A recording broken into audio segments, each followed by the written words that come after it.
All right, let's dive into something really interesting today. It's a bit of a puzzle, actually. The downturn in South Korea's startup scene. We've got data from the Ministry of SMEs and Startups, some expert opinions, and, well, you'll see. It really makes you think. Definitely. It's kind of a head-scratcher, isn't it? You'd expect, a tech powerhouse like South Korea to be booming with new businesses, but the numbers are telling a different story. Yeah, a very different story, a consistent decline over the past 5 years. The ministry's data shows that 2024 actually had the lowest number of new businesses since 2016, like a 4.5% drop. Wow. And it's not just, one particular area, one sector. It's across the board, wholesale, retail, even accommodation and food services. So like a perfect storm, isn't it? I mean, for anyone trying to launch a business right now, high interest rates, that fluctuating foreign exchange rate, and then you add in inflation on top of it all, it just creates so much uncertainty, right? Yeah, absolutely. And I think that the uncertainty, it makes people really hesitant to take risks. Understandably so, starting a business in that environment can feel like, well, a gamble that many aren't willing to take. It can't just be the economy, can it? There's got to be more to it than just a rough patch, right? You're right. There are definitely some, deeper trends at play here that are affecting Korea's startup landscape. One major factor is demographics. Korea has a low birth rate and an aging population, so that means, a smaller pool of potential entrepreneurs. And fewer customers too, right? Fewer people to buy what they're selling. It makes it even tougher to build a successful business. Exactly, and this has implications for the long term. A smaller, older population, it tends to mean less dynamism, less of that risk-taking spirit that really fuels a thriving startup scene. So we've got economic headwinds, shrinking pool of entrepreneurs. What does this mean for, everyday Koreans? What about jobs? That's a crucial question because in Korea, small and medium-sized enterprises, SMEs, they make up, get this, 99.9% of all businesses. Wow, that's incredible. And they employ over 80% of the workforce. That's a huge chunk of the economy. So fewer startups, fewer jobs. Yeah. That impacts everyone, right? Absolutely. It's a ripple effect. It hits the whole economy, less consumer spending, slower growth overall. It can be a vicious cycle. Think about, if you're graduating soon and hoping to join that exciting startup, well, fewer startups, fewer of those opportunities. So we got economic woes, shrinking workforce. Is there anything LE making it tough for Korean startups to, really take off? Regulations, over-regulation is a big one. It's often cited as a major barrier. Yeah, remember those ride-sharing controversies? Uber and Tada, they faced huge regulatory hurdles here in Korea that they didn't face elsewhere. So exactly. It's a mixed message, right? Innovate, but not too much. Excessive regulation, it stifles that spirit, it adds costs, creates uncertainty, and makes starting a business, well, less appealing. And speaking of less appealing, taxes got to play a role too, don't they? Definitely. Korea's corporate tax rate is higher than the OECD average. So a high corporate tax rate, it really eats into potential profits. And that makes it harder to attract investment, to grow. It's like starting a race with, a weight tied to your ankle. So we've painted kind of a bleak picture so far. Let's shift gears for a second and talk about student startups. Are young Koreans, are they still eager to launch businesses, or are they getting discouraged by all of this? There are definitely success stories out there, no doubt, but the reality is many student ventures struggle to get off the ground. And it's not always a lack of good ideas. It's often they're missing that practical support they need. That's interesting. It's like there's this disconnect between this push for be entrepreneurial, but the reality of actually trying to build a business. What kind of support are they lacking? Well, a lot of times there's a shortage of, dedicated personnel who can really guide students through the complexities of starting a business. And juggling those demands of a startup with their academic workload, it can be incredibly difficult. It's more than just the enthusiasm, right? You need a roadmap, someone to guide you, the flexibility to make it all work. That's it, exactly. I was talking to a student founder and they said, studying is important in college, but startups demand round-the-clock work. The current leave of absence system, it's just not flexible enough. So they're almost forced to choose between their education and their dreams. What needs to change then? What kind of support would make a real difference? Mentorship, definitely. Having seasoned entrepreneurs to, guide them, share their knowledge, help them through those ups and downs of launching a venture. Someone who's been there, done that, right? Like a guide through uncharted territory. What else? More flexible academic policies. So students can earn credit for their startup experience or, take a leave of absence without derailing their academic progress. And access to seed funding is crucial. A lot of them struggle to get that initial capital to get started. So mentorship, flexible policies, funding. It's about creating a more supportive environment, right? But what if we look outside of Korea for inspiration? The U.S., for example, they're known for their startup culture. Could their model offer any solutions? The U.S. has a very different approach, particularly with faculty startups. It's very much investor-led, venture capitalists, VCs, they get involved early on. So it's less about professors going it alone and more about teaming up with investors right from the start. Right. VCs take a more active role and often bring in professional managers to run the, day-to-day operations, and that allows the professors to focus on the technology, the innovation. That sounds really efficient, but would it work in Korea? I mean, there are cultural differences, right? Could it be a tricky fit?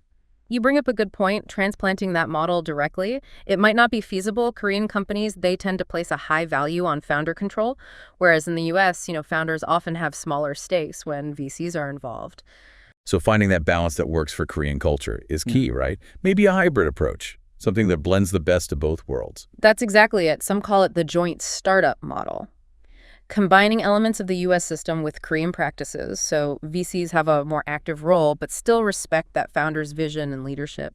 That sounds promising. Are there other innovative approaches that we should, keep an eye on? There's a growing trend of in-school venture capital models where universities provide funding and support directly to student and faculty startups. So the university becomes like an incubator for innovation. Exactly. It fosters innovation within that academic ecosystem and provides a more stable, long-term support structure. So Korea's startup scene, it's at a crossroads. We've uncovered a lot in this first part of our deep dive: economic challenges, demographic shifts, regulations, even cultural nuances. And it's complex. There's no easy fix. You're absolutely right. But what's encouraging is that these challenges are being recognized and discussed openly. Korea has a history of innovation, adaptation, and maybe by learning from other models, fostering a more supportive environment, they can reignite that entrepreneurial spirit and pave the way for, a new generation of Korean startups. That's a hopeful thought, and it leads to a question for everyone listening. If you were advising the Korean government, what one thing could they do to make it easier for people to start businesses? It's a complex issue, but sometimes those best solutions come from unexpected places. Great question. I'd love to hear your thoughts on that as we move into part 2 of our deep dive. It's fascinating, isn't it? As we're exploring these potential solutions, cultural attitudes, they really shape a country's startup environment. Have you ever thought about how your own cultural background might influence your entrepreneurial spirit? That's a really good point. Culture plays a huge role.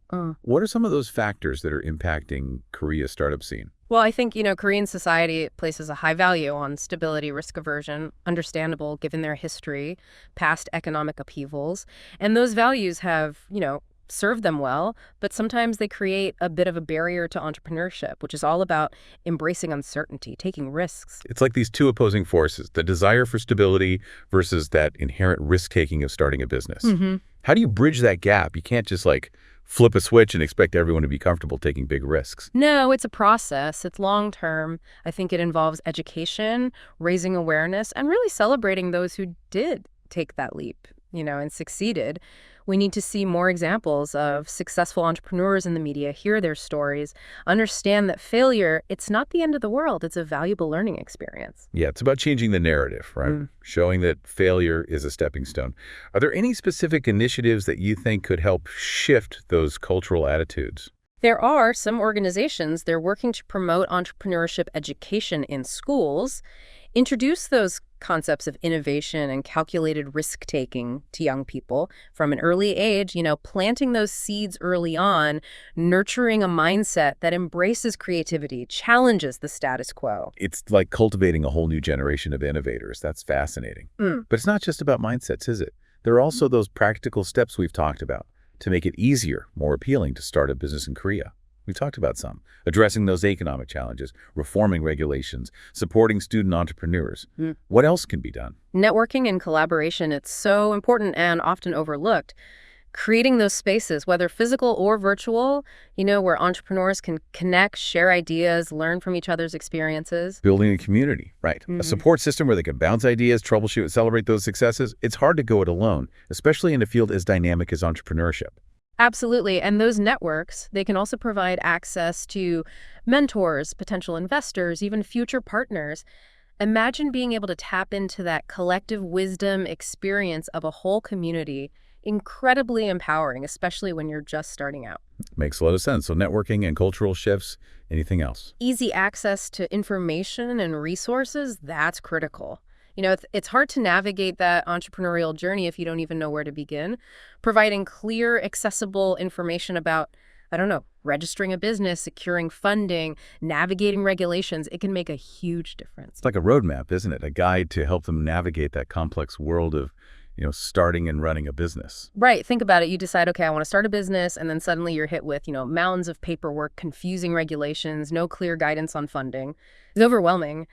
But if you have access to, clear information, readily available resources, it becomes much less daunting. Demystifying the process, making it feel achievable. Do you see a role for, say, the government or universities in providing that kind of support? Oh, definitely. Government agencies, they could streamline the process of registering a business, make information about regulations more readily available. Online universities could offer workshops, courses on entrepreneurship, connect students with mentors, even provide seed funding. So a collective effort, everyone playing a role in creating that supportive ecosystem for startups. We've talked about a range of potential solutions, addressing those economic challenges, reforming regulations, fostering more risk-taking culture, supporting student entrepreneurs, promoting networking and collaboration, providing access to information and resources. That's a pretty comprehensive list. It is, and it underscores the fact that, there's no one magic bullet.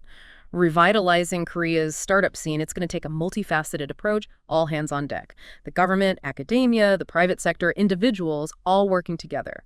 Creating a system where everyone feels empowered to contribute, innovation is encouraged, and risk-taking is seen as a valuable part of the journey. Okay, so let's zoom out for a second, big picture. Mm-hmm. Why should we care about the state of Korea's startup scene? Why does it matter beyond, just the economic impact? What are your thoughts on this? It's a great question. It goes beyond just the economics, although, of course, that's important. Startups are often the drivers of innovation, the ones pushing boundaries, coming up with those new solutions, to problems that exist. Yeah. They're the disruptors, the game changers, challenging the status quo, forcing us to think differently. They're the risk takers, the ones who see opportunity where others see obstacles, aren't afraid to try new things, and that spirit, it's contagious. It can have a ripple effect throughout society. Absolutely, and that's why, a thriving startup scene, it's so important for any country that wants to remain competitive in the global economy. It's more than just jobs, GDP. It's fostering that culture of creativity, ingenuity, embracing new ideas, willing to take risks to turn those ideas into reality. It's encouraging individuals to pursue those passions, build businesses that solve real-world problems, contribute to the growth and prosperity of their communities. It's empowering people to create their own futures, shape the world around them. You said it perfectly, and that's why, the decline of Korea's startup scene, it should be a concern for all of us, not just those living in Korea. It's a signal that something needs to change. We need to find ways to reignite that spirit, create an environment where innovation can flourish. Because when innovation flourishes in one part of the world, it benefits us all. So what we're really talking about here is not just Korea's startup scene, but the future of innovation itself. Creating a world where anyone with a great idea and the drive to succeed has the opportunity to make it a reality, regardless of where they come from, their background. And that brings us to a really crucial question. What are some of the most promising solutions being proposed to address this slump and revitalize Korea's startup scene? We'll explore this and more when we return for the final part of our deep dive. Welcome back for the final part of our deep dive into Korea's startup scene. We've explored the challenges, the cultural backdrop, even looked at what other countries are doing. Now let's talk solutions. What can actually be done to turn things around? What's encouraging is there's a real push within Korea to, tackle these issues head on. And they're not just trying to copy what works elsewhere. They're really looking for approaches that fit their unique context. Makes sense. One size fits all probably won't cut it. So what are some of the most, promising solutions being explored? Well, remember those joint startups we talked about? That hybrid approach, combining elements of both the Korean and U.S. systems, founder control, with that VC expertise. Right, finding that balance. Founders keep their vision, but get the guidance and resources that VCs bring to the table. Seems like a win-win. Exactly, and it's gaining traction. We're seeing more joint startups popping up in Korea. It's pretty exciting. It's almost like a cultural exchange. Both sides contributing their strengths, learning from each other. That's a great way to put it. Any other examples of this kind of, innovative thinking happening in Korea? Absolutely. Another interesting trend is the rise of in-school venture capital. Universities are stepping up, directly funding student and faculty startups, creating these mini ecosystems of innovation within academia. So the university becomes an incubator, provides funding, mentorship from experienced faculty, access to all those university resources. Pretty great launch pad. It is, and it helps bridge that gap between, academia and the business world, fosters that culture of entrepreneurship right from the start. But it's not just universities. The government has a big role to play here, too. Absolutely. What are some things the government can do to make it easier to, actually start a business in Korea? Simplifying regulations is huge. They're working on streamlining that whole process, making it faster, less bureaucratic. Let's face it, no one wants to deal with mountains of paperwork when they have a great idea. Yeah. Reduce those barriers to entry, right? Yeah. The easier it is to start, the more likely people are to give it a shot. Exactly. They're also looking at ways to attract foreign talent and investment, creating more flexible visa programs, because innovation thrives on diversity, bringing together people with different perspectives, experiences. In a sense, recognizing that innovation is a global thing. Yeah. But it's not just policies and programs, right? We talked about how cultural attitudes play a role. What's being done to address that? There's a growing movement to, I guess you could say, shift the narrative around risk and failure. They're highlighting those success stories, showing that setbacks, they're normal, and that taking risks can lead to big rewards. It's about inspiring that next generation to dream big, to see entrepreneurship as a real possibility. So changing the culture from one that prioritizes stability above all else to one that sees value in taking risks, learning from failure, that's a big shift. It is, and it's not just talk. They're putting things into action, incorporating entrepreneurship education into school curricula.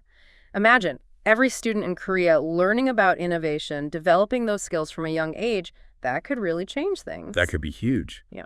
So as we wrap up our deep dive, it's clear that Korea's startup scene is at a turning point. There are challenges, definitely, but there's also a lot of energy, determination to overcome them.